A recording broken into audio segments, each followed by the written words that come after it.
दिलीप घोष जी, सवाल तो महत्वपूर्ण है ना। सरकारी कार्यक्रम अब बीजेपी का कार्यक्रम रहे तो अब उसमें जय श्री राम बोलिए, जय सिया राम बोलिए, जो भी नारे लगाइए, लेकिन एक सरकारी कार्यक्रम की अपनी मर्यादा होती है। और आप भी दिलीप घोष जी जानते हैं इस बात को कि ममता बनर्जी जहां जहां बीजेपी के कार्यकर्ता जय श्री राम के नारे लगाते हैं उसके बाद वो नाराज होती हैं। बीते 2-3 सालों में हम सब ने देखा है। तो आपके कार्यकर्ता मौके की ताक पर रहते हैं कि जैसे ही दीदी दिख जाए उनके सामने बोल दो जय श्री राम। नहीं, डॉक्टर साहब जो बोल रहे हैं उनको मालूम नहीं, वो तो राज्यसभा में रहते हैं। उनके लोकसभा के जो मेंबर हैं वो कई बार जय मां काली नारा लगाते हैं। जैसे हम जय श्री राम बोलते हैं, जय मां काली बोलते हैं। देखिए, जय श्री राम कौन लगाएगा नहीं लगाएगा अलग बात है, ये पब्लिक राय है। पूरा हिंदुस्तान में लोग बड़े गर्व के साथ बोलते हैं। अब राम मंदिर आंदोलन चला तो लोगों का मुंह में ये बात आ गया और इस सफलता भी मिली है। अगर वंदे मातरम तो एक उस समय लोगों का मंत्र था स्वतंत्रता संग्राम का, आप क्यों पॉलिटिकल यूज करते हैं उसको? कौन अधिकार दिया आपको? जय बांग्ला बोलने के लिए आपको कौन अधिकार दिया है? आपका पेटेंट है क्या? कौन क्या नारा लगा ये भी आप तय करने वाले हैं क्या? इतना तनासा आ गया हिंदुस्तान में। और आप बीजेपी राष्ट्रद्रोही की क्या है ये तो पब्लिक तय करता है ना। आपने पैसा का बंडल लेके मिजोरम गए, त्रिपुरा गए, आसाम गए, गोवा गए, हाथ क्या लगा? जीरो। तो सारा हिंदुस्तान जान गया कौन नेशनलिस्ट है और एंटी नेशनल कौन है।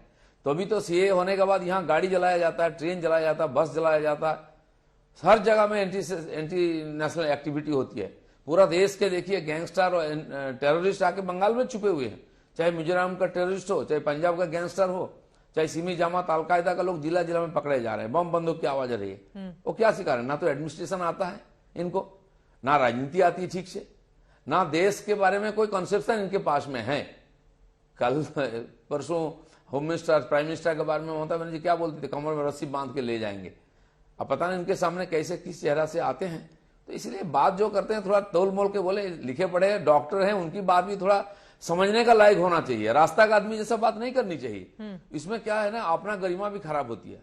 भारतीय जनता पार्टी अपना विचारधारा लेकर समाज के सामने गया है, पूरा देश इसको स्वीकार किया है, इसलिए बीजेपी केंद्र में और 20 राज्यों में राज कर रही है। तो आगे मतलब भी करेगी। नारे से ही नाराज होकर नहीं गई ना मंच पर ममता बनर्जी। कौन सा नेता है आप? जी, आप कह रहे हैं कि नारे से ही नाराज होकर मंच पर नहीं गई ममता ना। दीदी तो हमेशा नाराज होती है लोग, इसीलिए आरा जोश में बोलते हैं। आप जानते हैं 3 साल पहले यहाँ जय श्री राम बोले थे, रास्ता में लोग खड़े होके तो उनको 12 लोगों को जेल में डाल दिया था। ये कौन सा मानसिकता है भाई? रोज हमको गो बैक बोलते हैं, जय बांग्ला बोलते हैं, हमें तो खुशी होती है, हम हाथ दिखाते हैं लोगों को। बोलिए कहीं हमने रिएक्ट किया है? तो इतनी ऊंचा राजनीति क्यों करते हैं? इतनी छोटी मन से क्यों इतने देश में, बड़े देश में राजनीति करते हैं? मन थोड़ा बड़ा बनाइए। अगर देश में राज करना है तो तब लोग स्वीकार कर लेंगे। शांतनु जी, सीधे आपके पास आते हुए उन्होंने जो बातें कही हैं ये भी सवाल है। और पहले से ही 3 कुर्सियां लगी हुई थी जहां पर ममता बनर्जी जाकर खड़ी हो गई। मंच पर शुभेंदु अधिकारी भी थे, तो नाराजगी इस बात की तो नहीं थी। बहुत तंज कस के गए हैं वो हमारी रिपोर्ट में ममता बनर्जी के ऊपर। इसके पहले हम ये बोलना चाहेंगे दिलीप बाबू को। दिलीप बाबू सीए के बारे में बात कर रहे थे, तो उनको जरा मेहरबानी करके ये पूछिए कि सीए अगर उनको लागू करना है तो 3 साल में रूल क्यों नहीं फ्रेम हो पाया? अगर सीए उनको लागू करना है तो होम मिनिस्टर जी आके बंगाल में एक बात बोलता है और असम में जाके दूसरा बात क्यों बोलता है? अगर सीए उनको लागू करना है तो यहाँ पर उन लोगों का स्टेट में जो लीडर है आपस में क्यों लड़ते हैं सीए के खिलाफ, सीए के बारे में? और ममता शुभेंदु अधिकारी का बात मत लीजिए। शुभेंदु अधिकारी अगर खुद शीशा का सामने खड़ा हो जाएंगे तो उसका अपना आंख उसको डाउन हो जाएगा। उसको ये आंसर मिलेगा कि वो सही तरीके से चुनाव जीता नहीं है, वो लोड शेडिंग करके गलत तरीके से चुनाव जीता हुआ है। शुभेंदु अधिकारी को पॉलिटिकल एस्टेब्लिशमेंट जितना मिली थी उतना मिला था ममता बनर्जी के लिए। अभी वो पैसा लेते हुए पकड़ा गया बोल के वो बीजेपी ज्वाइन कर लिया। सीबीआई का एफआईआर में उसका नाम है। शुभेंदु अधिकारी के साथ ममता बनर्जी को कंपेयर मत कीजिए।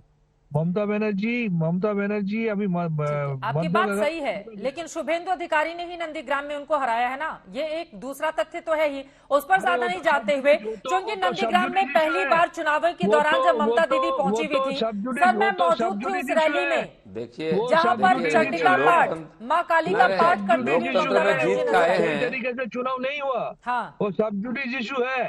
लोकतंत्र में उन्होंने जीता है, उसको अस्वीकार करते हैं। रिजल्ट आने दीजिए उनका कोर्ट से। ममता बनर्जी भी जीती है, भवानीपुर से चीफ मिनिस्टर बनी है, शुभेंदु अधिकारी उनको हराया है, तो कौन सा सही है? फिर ममता बनर्जी जीती है, जो गलत है, पूरा सरकार गलत है इनका। जिनका लोकतंत्र पर भरोसा नहीं, लोगों का मतों पर भरोसा नहीं, वो कैसे लोकतंत्र में राजनीति कर सकते हैं? ऐसे लोग, ऐसे पार्टी को तो लोकतंत्र से बैन करना चाहिए, जो लोकतंत्र पर जिनका भरोसा नहीं है, प्रश्न उठाते हैं। आप बिल्कुल जाइए कोर्ट में, आपका बोलना है तो। लेकिन ममता बनर्जी को हरा दिया शुभेंदु ने, ये उनको हजम ही नहीं हो रहा है कैसे भी। अरे हमारे बड़े नेता भी हारे हैं, देश में बड़े बड़े नेता बार बार हारे हैं। हार जीत होता है लोकतंत्र में, आप उसको पचा नहीं पाओ, उसको मानोगे नहीं तो लोकतंत्र कैसे मानोगे? तो ऐसे पार्टी को लोकतंत्र में नहीं रहना चाहिए। हमारी लोकतंत्र का कोई अपमान है टीएमसी। अभी तक हजम नहीं कर पाई है टीएमसी।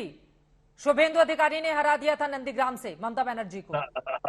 हमको देख के अच्छा लग रहा है कि दिलीप बाबू का दिल में फिर से शुभेंदु बाबू के लिए प्यार आ गया। अभी कुछ ही दिन पहले जो तारीख पे तारीख का राजनीति हो रहा था, तो दोनों अलग रास्ते में चल रहे थे। अरे आपके बारे में प्यार है, कोई दुश्मन नहीं प्यार हमारे, रहिए, प्यार हमारे रखिए। पार्टी में आपके बारे में प्यार है, ममता बनर्जी का प्यार है। लेकिन हम ऐसा ओछे बात नहीं करते हैं आकर के, लॉजिक से बात करिए, लोकतंत्र की बात करिए, संविधान की बात करिए। जब आप एमपी हैं, भी आपके लिए प्यार है, हमारे दिल में भी आपके लिए प्यार है दिलीप बाबू। लेकिन ये बात मान के चलिए कि वो एक सब्जुडिस इशू है।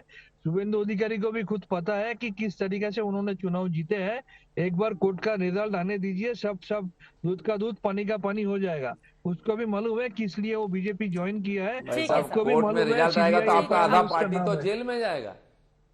अब लौट आते हैं मेन मुद्दे पर, जिस पर हम लोग चर्चा कर रहे हैं। रिजल्ट आ जाए, आपका पूरा सरकार जेल में जाएगा। दिलीप घोष जी, लेकिन लौट आते हैं एक बार फिर से जय श्री राम पर लौट आते हैं। दिलीप घोष जी, आपने कहा कि हमें भी प्यार है टीएमसी के नेताओं से, ममता दीदी से भी। लेकिन ये वाला जो आप लोगों का जय श्री राम वाला प्यार है ना, वो तो सच है ना कि ममता बनर्जी को चढ़ाने के लिए आपके कार्यकर्ता बार बार इस नारे का, स्लोगन का इस्तेमाल करते हैं और इसी वजह से ममता बनर्जी नाराज होती हैं। हमने कोलकाता में भी देखा था, नेताजी के कार्यक्रम में भी देखा था। इसके पहले जो आप जिक्र कर रहे थे कि रास्ते में जब उनकी गाड़ी जा रही थी तो कार्यकर्ता उनको देखकर जय श्री राम के नारे लगाने लगे थे। तो आपके कार्यकर्ता भी तो उनको चढ़ाने के लिए स्लोगन का इस्तेमाल करते हैं ना। ऐसा तो है नहीं कि धार्मिक भावनाओं को बिल्कुल अचानक से उबार आ जाता है और फिर जय श्री राम के नारे लगने लगते हैं। अब दीदी को देखकर जय श्री राम क्यों याद आते हैं बीजेपी के नेताओं को? नहीं, देखिए, खाली दीदी को नहीं है, लोग ऐसे जोश में बोलते हैं। और गांव-गांव में खाली हमारे कार्यकर्ता नहीं है, आम पब्लिक भी बोलती है। जहां थोड़ा जोश आता है, लोगों को पता नहीं क्यों लगता। और ममता बनर्जी अगर नहीं छेड़ते, अगर नहीं गुस्सा आती तो लोग नहीं करते।